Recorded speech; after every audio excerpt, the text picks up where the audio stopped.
Hey, what's up, everybody? I'm back. I want to do a part two of this because I had some technical difficulties going on my first one, and I wanted to finish up the points that I was making because I think this is a real important thing that we need to discuss.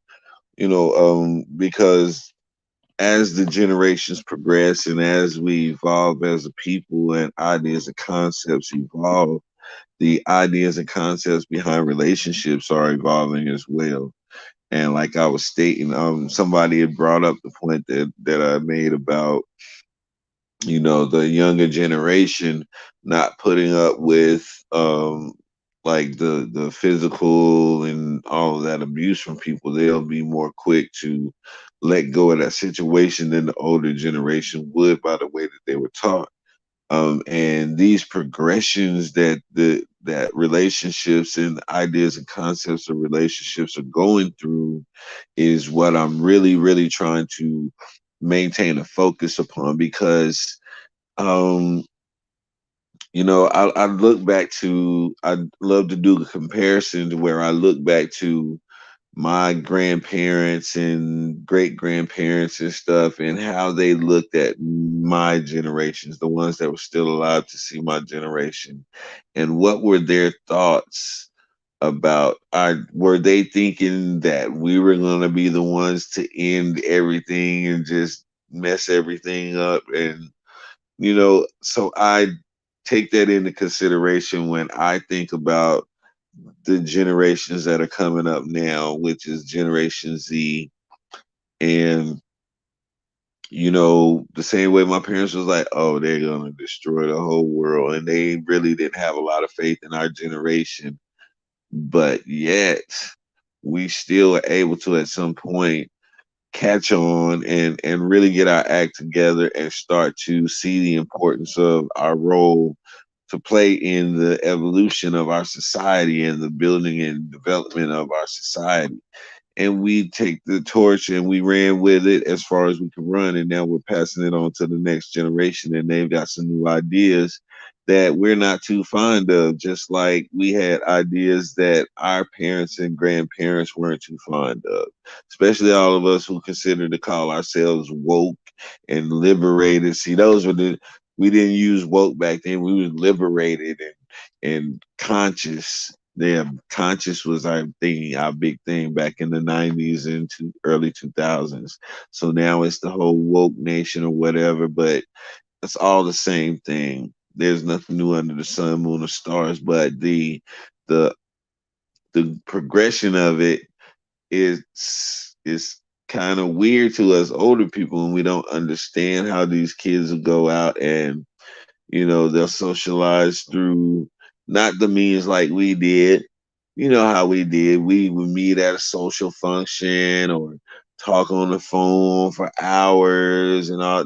They don't do all of that. They don't have the attention span for one to do all of that. What's going on, brother? How you doing today, Rib and Tony, man? Yeah, they don't. I'm saying they're the way that their mind is being conditioned now. Everything is in a short span. The music that they listen to now, the songs are 2 minutes long. It went from Facebook, you could sit on there and do a whole lot. Then it shortened it down to Instagram. Notice the first part of that, Insta, as in instant. You know what I'm saying? Gram, Telegram, that's something that comes across the airwaves. So you got instant airwaves, instant communication through Instagram. That's shortening their mind span, their attention span even more. Then they're gonna chop it down even more. Now you got Twitter. You get Twitter, you can't really do a lot on Twitter like you do on these other things. They just go back and forth with messages or whatever, and it's just quick. And then to even break the attention span down even shorter, then they got Snapchat. Snapchat, that means at the snap of a finger, we chatted. See what I'm saying? So they're conditioning these kids to do everything quick, quick, quick, quick, quick, quick. So they're not going to take all that time to go and walk on the beach and do all of that before they commit into a relationship with somebody.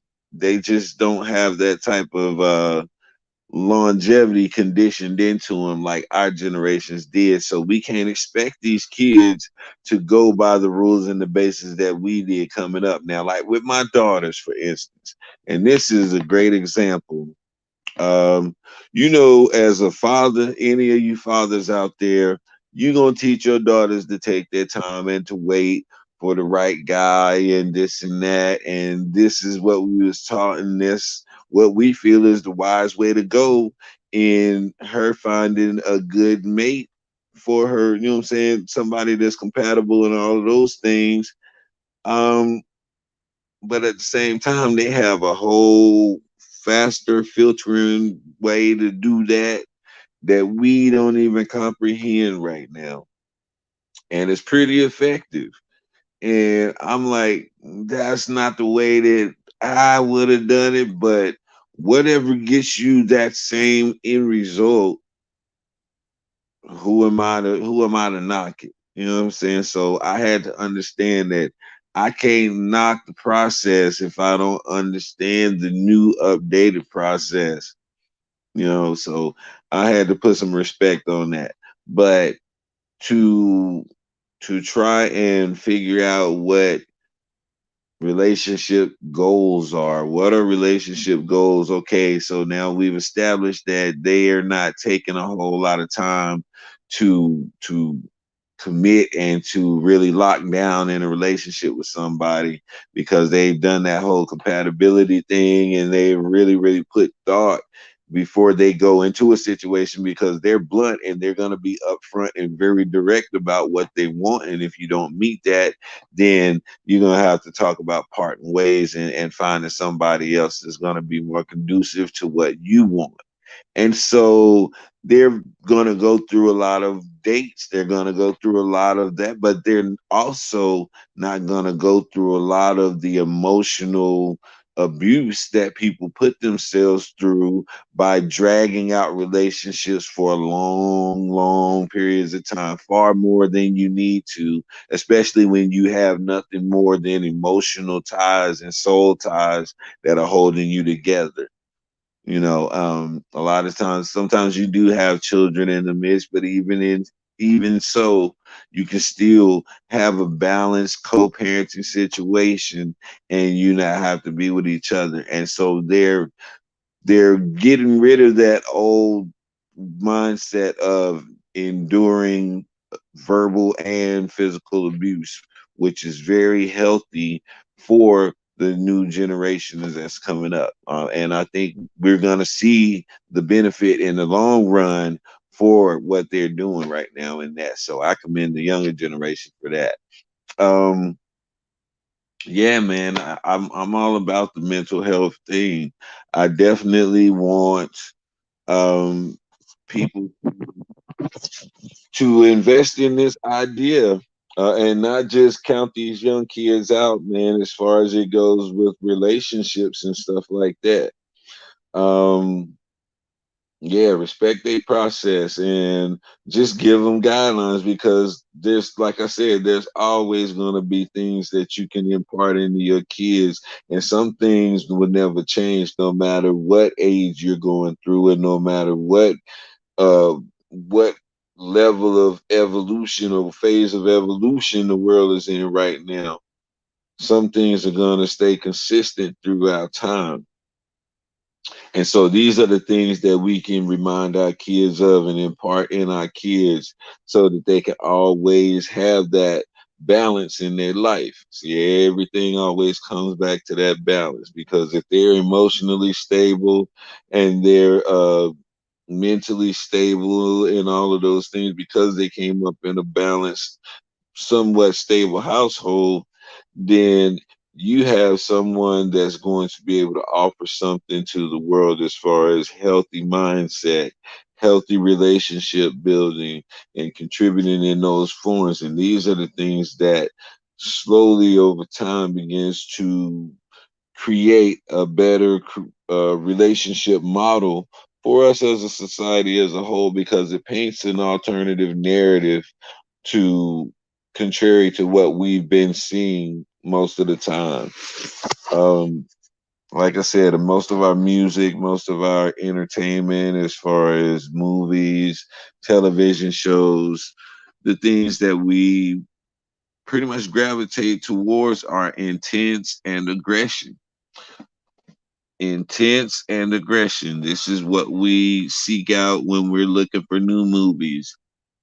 This is what we seek out when we look for anything that's going to occupy our time. So maybe we need to find the balance in that as well. I do that with my music. I don't listen to all aggressive hip hop all the time because I understand that's going to put me in a certain mood and that's going to affect my interactions that I have with people that day.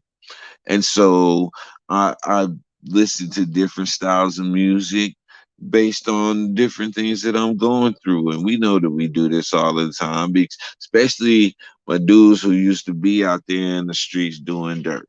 You know, when you getting ready to go do something unseemly, what you listening to. You're not listening to no opera. You're not listening to no Beethoven. You listening to something hard that's going to stimulate that lower guttural part of you that's going to hype you up and give you that extra confidence to go and do that unspoken, unseemly thing that we used to do out there in the streets. So, and these things are directly and indirectly affecting relationships because of the music that we listen to and the type of energy that we carry with us through that. You know, I've seen people well, not always, but I've seen people associate certain events with music that they was listening to or a specific song that they was listening to. And so there's so many different progressions and so many different variables that goes into our relationships. Many people pattern themselves after other people, and this causes them to lose their true identity and get wrapped up in being something else. And then the person that originally fell in love with that original person, now they don't fell out of love or they lost interest because that person spent so much time trying to be someone else. And I don't really want to put nobody on blast, but I'll just say a name just for the sake of making a clearer point. There's so many Megan the Stallions out here. There's so many girls who pattern themselves after Megan because she's really what's it right now as far as influence and things of that nature in the black female community. So when you have females who are patterning themselves after that and they feel like this is what's going to get them what they want as far as interactions with men or whoever they have interest in, is this going to be the way that will get them a long-term relationship, or is it going to be just for short-term gratification? So what's being spoken on the records and on the radios nowadays, they focus way, way, way more on short-term gratification than they do on long-term. But behind the scenes, these women are jockeying for long-term. So put that out there on the radio. Let's keep it balanced. If you're going to talk about the short term gratification, also let these ladies know who are out here who's been trained or who's been taught that that long term is the route to go, especially if that's what you really want to. Don't be feeding something to somebody that you don't want. I wouldn't feed my guests and my friends cereal while I'm eating steak. That's not how you do that.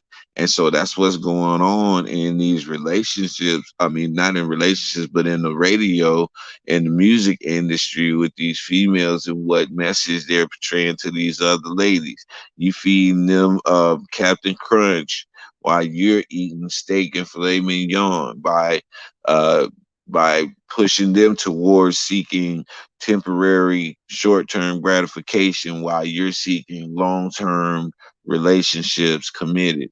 So, you know, let's get the messaging right and let's keep the message clear so that nobody have any miscommunications or misunderstandings. And brothers, it's the same thing with y'all. You know what I'm saying? Y'all sit there and play relationships to the left and always act like it's a lame thing to do. Yet at the same time, you don't want to let that woman go out and seek that fully what she wants. So you're gonna have to be a grown up and make up your mind if you don't want to do what is necessary to satisfy that woman and you're not willing to give up your time and your freedoms, then move out of the way for somebody who will. Because if you really claim that you love somebody, then you want to see the best for them. So when you're not able to do that, then that means that you love yourself more than you love that other person, or you value your convenience more than you value what that person really needs for them to grow and be whole emotionally. So we need to quit fooling ourselves and quit lying to ourselves about relationships. This is our thing. We love to lie. We love to make ourselves um, seem more than what we are relationship wise, when in reality, most of us are insecure and most of us are like walking in the dark with a blindfold on, with our eyes closed, with some shades on. That's what our relationship experience is like. And we're too proud to admit it. But at the same time, we're too proud to talk about it.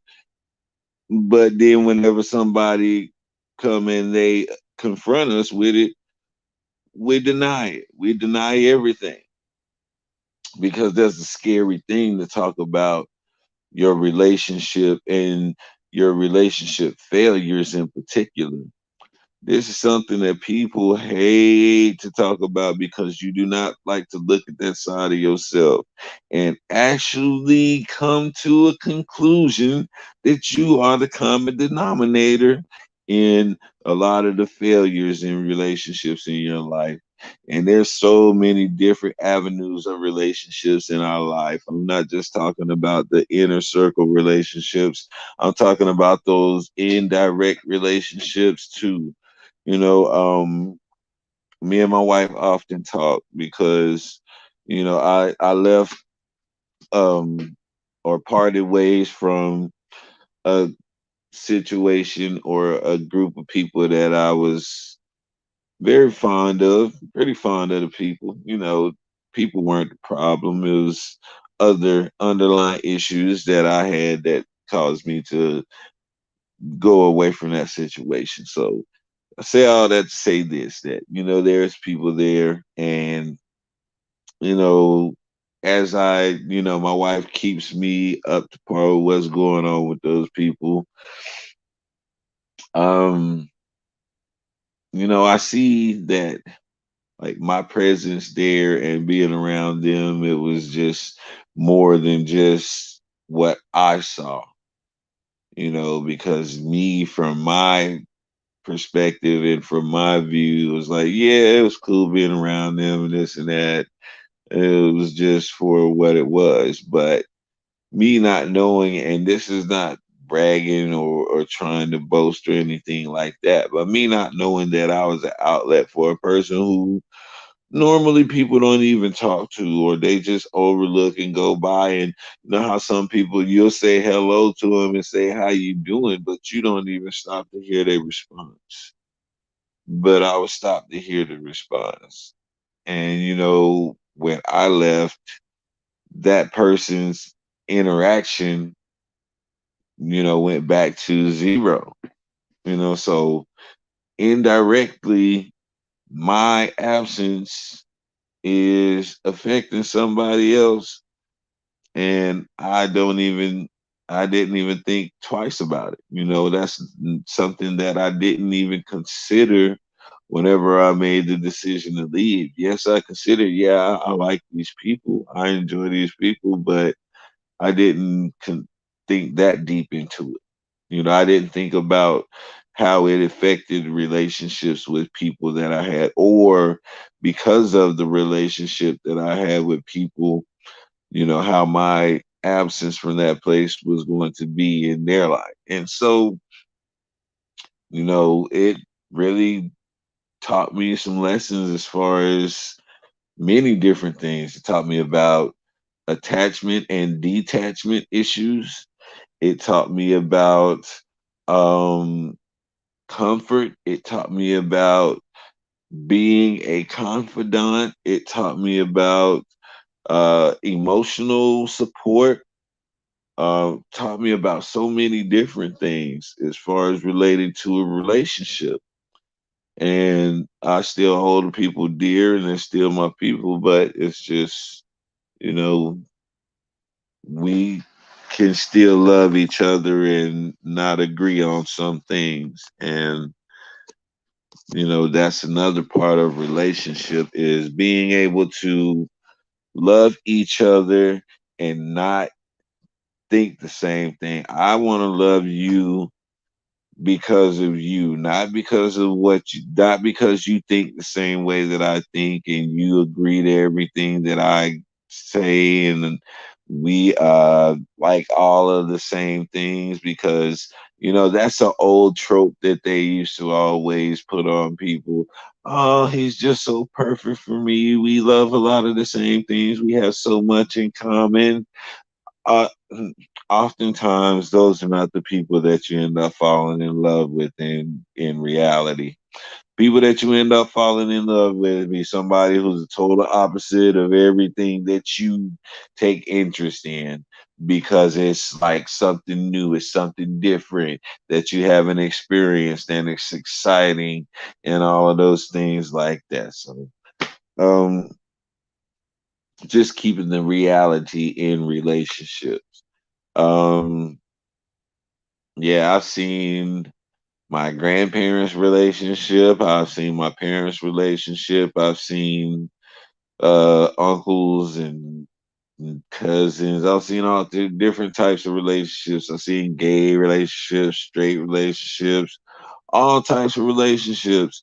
And one thing that I saw in every single one of those different types of relationships that I just named, everybody thought that they were trying something different or trying something new or doing something a new way that was going to pay off dividends. And they all ended up with the same result, um, angry and bitter and resentful towards each other, because they skipped steps and they wasn't really real about compatibility in the beginning.